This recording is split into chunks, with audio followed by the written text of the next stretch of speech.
नमस्कार, मैं हूं आमिल बेग। आप देख रहे हैं सिटी बुलेटिन न्यूज़। पेश हैं आज के प्रमुख समाचार। कोतवाली नगर के सैनिक विहार कॉलोनी में बीते 28 दिसंबर की रात हुई लाखों की चोरी के मामले में पीड़ित पूर्व सैनिक कर्मी ने पुलिस पर तहरीर बदलने के लिए दबाव बनाने का आरोप लगाया है। मामले में पुलिस के द्वारा अब तक केस न दर्ज किए जाने की भी बात उन्होंने कही है। बता दें कि गुरुवार को करीब 25 लाख रुपए के जेवरात और अन्य सामान चोरी होने की तहरीर दी गई थी। पीड़ित ने इसकी शिकायत एसएसपी से भी की है। पीड़ित सेवानिवृत्त नायब सूबेदार गया प्रसाद द्विवेदी ने बताया कि गुरुवार की रात प्रभारी निरीक्षक यानी कोतवाल नगर उनके घर पहुंचे और पुलिसिया रौब दिखाकर उन्होंने कहा कि जो तहरीर दिया है उसे बदलकर 1 लाख रुपए की चोरी दिखाओ। धमकी दी कि अगर ऐसा नहीं किया गया तो इनकम टैक्स की टीम बुलाकर लेकर आऊंगा और इतनी नकदी कहां से उन्हें मिली है और कहां से वो लाए हैं इसकी जांच कराऊंगा। आरोप लगाया उन्होंने कि कोतवाल ने कहा कि अगर केस लिखा भी दोगे तो 24 घंटे के अंदर फाइनल रिपोर्ट लगा देंगे। फिलहाल तस्वीरें चोरी की सीसीटीवी कैमरे में कैद हुई हैं। बजाय पुलिस कोई कार्रवाई करने के पीड़ित को ही धमका रही है। खासतौर पर नगर कोतवाल पर आरोप लगा है जो गंभीर है। पीड़ित ने बताया कि वो रिटायर्ड फौजी है और वर्तमान में एलआईसी का काम भी करता है। उनके पिता का देहावसान हो गया था, उनके क्रियाक्रम में वह लगे हुए हैं। ऐसे में पुलिस अमानवीय व्यवहार कर रही है जिससे वो मानसिक रूप से परेशान है। वहीं शनिवार को सिटी बुलेटिन की टीम को सीओ सिटी शैलेंद्र सिंह ने बताया कि मामले की एफआईआर दर्ज कर ली गई है। बता दें कि चोरों ने धावा बोल करके 25 लाख के जेवर समेत 1.5 लाख की नकदी पार कर दी थी और सीसीटीवी में संदिग्ध कैद भी हुए थे। कोतवाली नगर क्षेत्र के सैनिक विहार कॉलोनी की ये घटना है। घटना के वक्त परिवार पिता के अंतिम संस्कार में शामिल होने के लिए मजरुद्दीनपुर गया हुआ था। बाबा जी का देहांत हो गया था 27 तारीख को। 28 तारीख को हमारे सब मुख अग्नि देके अपने पैतृक निवास पे चले गए। 29 तारीख को हमारे पास फ़ोन आता है कि आपके घर में चोरी हुई है। हमारे पड़ोसियों द्वारा हमें सूचित किया जाता है। उसके बाद हम यहाँ पे आए, अब पुलिस भी आ गई थी, पूरा छानबीन की, चेक की। उसके बाद उन्होंने फॉरेंसिक रिपोर्ट बुला रखा था, तो उन्होंने कहा कि आप अपना सामान चेक कर सकते हैं कितने का नुकसान हुआ है आप देख। बाद में हमें पता लगा कि हमारे सब जेवरात, हमारी वाइफ के, मम्मी के, हमारे सिस्टर के जेवरात सब लेके चले गए हैं। कैश भी था हमारे पास 1,15,000 के अप्रॉक्स, वो भी लेके गए हैं। यहाँ क्या कहा? तो कोतवाल साहब आए थे, उन्होंने धमकी दिया कि आपके पास इतनी संपत्ति आई कहाँ से। इसके लिए हम इनकम टैक्स विभाग को भेजेंगे और चेक करवाएंगे कि आपके पास इतनी संपत्ति आ कहाँ से रही है। तो हमारे पिताजी ने बताया कि हम आर्मी से एक सर्विसमैन हैं, तो बोल रहे हैं नहीं आपके पास आई कहाँ से इतनी संपत्ति, यही सब बोल रहे हैं। और उसका अभी तक एफआईआर दर्ज नहीं हुआ है। एफआईआर हमारा दर्ज हो जल्द से जल्द और उचित कार्रवाई की जाए। पुलिस लगी पड़ी है अभी तक, लेकिन अभी तक कामयाबी नहीं मिली पुलिस को। मेरा नाम पंकज दुबे है, सन ऑफ गया प्रसाद। 27 तारीख को मेरे पिताजी का मतलब स्वर्गवास हो गया था। 28 तारीख को अंतिम संस्कार के लिए हम लोग मतलब वहाँ अयोध्या गए, तो वहाँ अंतिम संस्कार करके हम फिर दोबारा 5 बजे अपने पैतृक मकान मजरुद्दीनपुर थानापुरा का अंदर लगता है, वहाँ हम गए। वहाँ रात में हाल्ट किया हम, और रात में हाल्ट करने वहीं रहे। उसके बाद 11 बजे यहाँ से फ़ोन गया कि आपका ऊपर से कोई जाली तोड़ रखा है। तो वहाँ से हम लोग आए मौके पे, तो आगे ताला लगा हुआ था, तो ताला खोला गया। उसके बाद हम लोगों ने कोई सामान टच नहीं किया, मना कर दिया। पुलिस वाले आए थे, हमसे पहले पहुँच गए थे, तो उनका डॉग स्टॉक आया। बाकी उन्होंने फिंगरप्रिंट लिया और बाकी मैंने जायजा किया। उसके बाद उन्होंने बोला ठीक है, आप अपना सामान को छू सकते हैं। तो हम लोगों ने अपना सामान छुआ। बाकी जो हमारे घर में जेवरात थे, कैश पैसे थे, जो भी सामान था वो पूरा वो लेके चले गए। कोई भी सामान हमारे घर में नहीं छोड़ा। कितने के लाख का मतलब संपत्ति का नुकसान मेरा हुआ 25 लाख का। पुलिस द्वारा हम लोगों ने भी कोई एफआईआर नहीं लिखी गई। हम लोग कोतवाली में जाके वहाँ एफआईआर का कापी दे आए थे, उसका भी अभी कोई नहीं हुआ। खाली पुलिस वाले आते हैं जाते हैं, बाकी कोई कार्रवाई नहीं किया गया। मगर कोतवाली में वो आए थे, क्या कोतवाल साहब आए थे, तो बोला इतना पैसा कैसे हो सकता है, घर नहीं आपके पास कहाँ से आया क्या आया, धमका रहे थे। उसके बाद उन्होंने कोई रिपोर्ट नहीं लिखा। धमका रहा था, कोतवाल साहब क्या कह रहे थे? बोला आप इतना पैसे का है, ऐसा घर कहाँ से, इतना सामान कहाँ से एक्सपायर है, आप कम दिखाना चाहिए, इतना ज़्यादा क्यों दिखा रहे हैं। संतुष्ट नहीं है। नाम आपका? गया प्रसाद दुबे, एक सर्विसमैन गया प्रसाद दुबे। कहां तो तय था कि चिराग हर घर के लिए, कहां चिराग मयस्सर नहीं शहर के लिए। किसी शायर की ये पंक्तियां नगर निगम अयोध्या के सर्दी में गरीब मजलूमों को मिलने वाली सरकारी अलाव की व्यवस्था पर बिल्कुल सटीक बैठती हैं। नगर निगम के निर्माण विभाग के ठेकेदार सरकारी मिलने वाली अलाव की लकड़ियों को अपनी आमदनी का जरिया बनाकर नगर निगम को चूना लगा रहे हैं। अयोध्या नगर निगम प्रशासन ने भले ही टेंडर सूखी लकड़ियों का किया हो, लेकिन वजन अधिक दिखाकर सरकारी धन की लूट में जुटे ठेकेदार और विभागीय अधिकारी निर्धारित अलाव स्थलों पर गीली लकड़ियां आपूर्ति करके सरकारी धन की बंदरपाट करने में जुटे हैं, ऐसा आम जनमानस का आरोप है।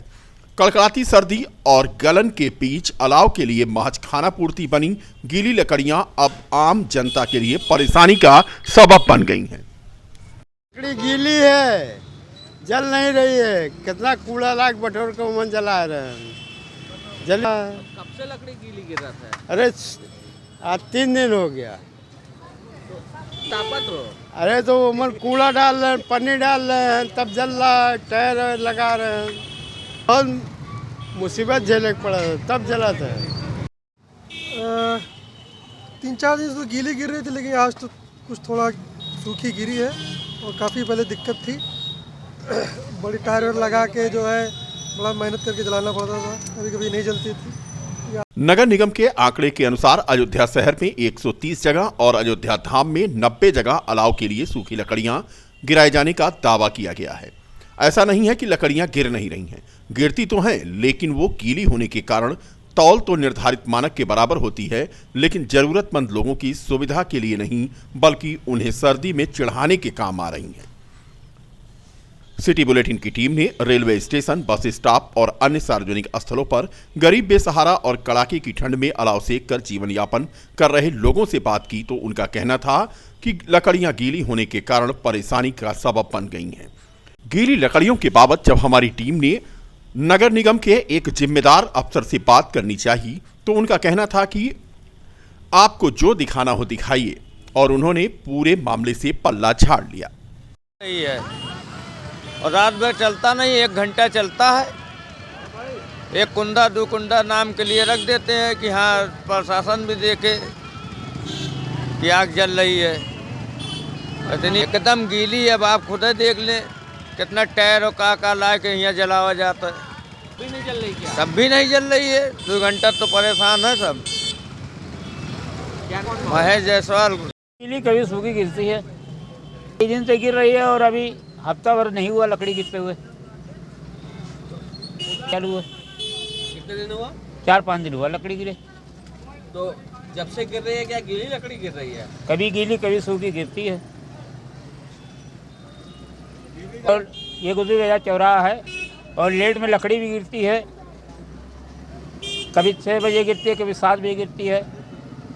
तो लकड़ी आधा घंटा हुआ। तो लकड़ी कम मिल रही है आप लोगों को? हाँ, 60 किलो लकड़ी गिरने का वो है, लेकिन 60 किलो नहीं गिरती है। कभी 40 का वो, कभी 25 किलो 30 किलो ऐसे गिराते हैं गाड़ी वाले। जलाते हैं तब मेहनत करते हैं बेचारे। क्या गीली लकड़ी रहती है? हाँ, गरीब लोग आते हैं, तापते हैं, तो वही लोग जलाते हैं। मिल रही है। आज तो लकड़ी बहुत गीली है, परसों तो और गीली थी। कभी तो इतनी सूखी आ जाएगी 1 घंटे में ही ख़त्म हो जाएगी। आज तो गीली है, काफ़ी देर से जलाया जा रहा, पकड़ नहीं रही है। कैसी कल परसों कैसी गिरी थी? वो भी गीली थी। तो कैसे जलाते हैं आप लोग इस लकड़ी? अरे टायर है, इधर उधर मांग के लोग लाते हैं, अन्नी पन्नी बटोर करके तब जलाया जाता है, बोरा वोरा डाल के। ये लकड़ी अब जलती है काफ़ी देर बाद। क्या नाम आप? उत्तर प्रदेश सरकार की माध्यमिक शिक्षा मंत्री गुलाब देवी आज अयोध्या दौरे पर थीं। सर्किट हाउस में उन्होंने आज विभागीय अधिकारियों के साथ बैठक करके विभाग के कार्यों की समीक्षा की।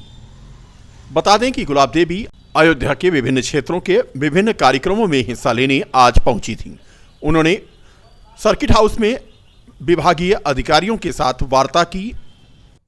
मैं नए साल के प्रारंभ में अपनी विभागीय बैठक लेने आई हूँ और देखने आई हूँ क्या व्यवस्था है परीक्षा की। परीक्षाएं 15-16 में शुरू हो रही हैं, उनकी व्यवस्था देखने आई हूँ और नए साल में मैं ठाकुर जी के दर्शन करने आई हूँ। तहसील सदर के तिकोनिया पार्क में आजाद समाज पार्टी के कार्यकर्ता और पदाधिकारियों ने निकाय चुनाव में ओबीसी आरक्षण और जातिगत जनगणना की मांग को लेकर आज प्रदर्शन किया। जिलाध्यक्ष देवेश कुमार पिंटू ने कहा कि उनकी मांग है कि यूपी सहित अन्य राज्य सरकारों को निकाय चुनाव के लिए नोटिफिकेशन से पहले ट्रिपल टेस्ट कराए जाने और ओबीसी आरक्षण को सुनिश्चित करने के निर्देश दिए जाएं। नगर निकाय चुनाव में जिस तरह से ओबीसी के साथ घपला किया गया आरक्षण को लेके, ये लोग लेके ओबीसी के लोग तो गए थे आरक्षण पूर्ण रूप से लागू कराने के लिए, लेकिन सरकार ने इतना घटिया मानसिकता दिखाते हुए वो पूर्ण रूप से खत्म ही कर दिया आरक्षण को। आज ये साफ जाहिर कर रहा क्या चाहती है सरकार, ओबीसी को देश से निकालना चाहती है क्या? लेकिन निकलने वाले नहीं है, क्योंकि हम यहाँ के मूल निवासी हैं। वो याद रहे, सरकार से कह दो कि होश में आ जाए। मैं विपिन कुमार, संभागीय निरीक्षक प्राविधिक, अयोध्या।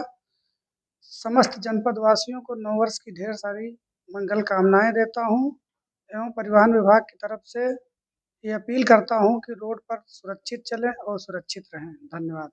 मोहम्मद मुस्लिम शेख, जिला पंचायत सदस्य, बीकापुर तृतीय प्रतिनिधि। आने वाले वर्ष 2023 के शुभ अवसर पर जो है मैं अपने जिला पंचायत क्षेत्र के सभी क्षेत्रवासियों को तथा ग्रामवासियों को तथा जनपद वासियों को एवं देशवासियों को अपने तरफ से दिली मुबारकबाद देता हूं कि आने वाला जो है वर्ष सन 2023 आप लोगों सुखमय बीते, आप लोग खुशियों से भरे रहे, आगे विकास करें और जो है मतलब आपका वर्ष 2023 मंगलमय हो। हमारी यही शुभकामनाएं हैं। मैं आपको जो है मतलब ये दिली मुबारकबाद देता हूं कि आप लोग जो है खुशियों का इजहार करें, बस 2023 अच्छे ढंग से मनाएं। धन्यवाद।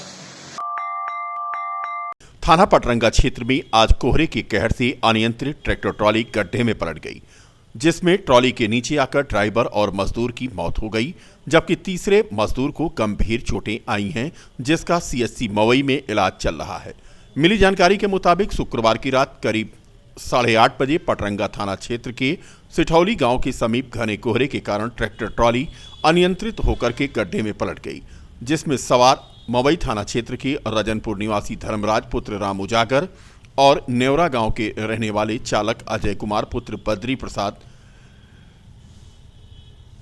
और सिठौली गांव के अमर सिंह घायल हो गए, जहां पर घायल धर्मराज और चालक अजय कुमार को सीएचसी में मृत घोषित कर दिया गया। वहीं तीसरे का इलाज चल रहा है। वहीं दूसरी तरफ बीकापुर तहसील क्षेत्र में आज कोहरे के घने चादर की वजह से जहां आवागमन अस्त व्यस्त रहा, प्रयागराज हाईवे पर कोहरे के चलते खजुराहट पेट्रोल टंकी के सामने एक लाल रंग की कार में डीसीएम ने कोहरे की वजह से टक्कर मार दी। टक्कर इतनी जोरदार थी कि कार के पिछले हिस्से के परखच्चे उड़ गए। घटना में कार में सवार ड्राइवर सहित 2 लोग सुरक्षित बच गए। न्यू ईयर के पहले दिन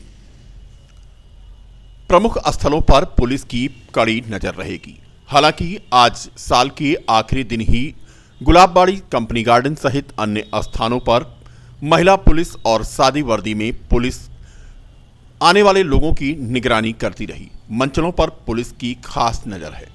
पार्कों में लगातार पुलिस की नजर आज तो थी ही, कल भी रहेगी। इसके साथ साथ 2 पहिया और 4 पहिया वाहनों पर हुड़दंग करने वालों के लिए सभी चौराहों पर पुलिस मौजूद रहेगी और तत्काल कार्रवाई करेगी। अयोध्या में रामलला के दर्शन को आने वाले श्रद्धालुओं की सुविधा के लिए रूट डाइवर्जन भी किया गया है।